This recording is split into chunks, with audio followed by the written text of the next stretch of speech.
ہر پڑھے لکھے مسلمان کا فرض ہے کہ وہ اتنی عربی سیکھے کہ قرآن مجید کو اپنی آنکھ سے پڑھ سکے۔ ترجمے سے پڑھنے میں وہ تاثیر نہیں ہوتی۔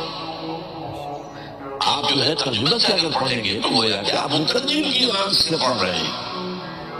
یہ تو اپنی آنکھ سے پڑھنا تو تبھی ہوگا جبکہ آپ عربی زبان سے واقف ہوں اور قرآن کے اور آپ کے درمیان ترجمہ حائل نہ ہو، بلکہ قرآن جسے اقبال کہتا ہے تیرے زمین پہ جب تک نہ ہو نزول کتاب، گرا کشا ہے نہ راضی نہ صاحب کشاف، براہ راست دل پر نازل ہونا چاہیے، اور اس کے لیے اتنی عربی سیکھنا میرے نزدیک فرض۔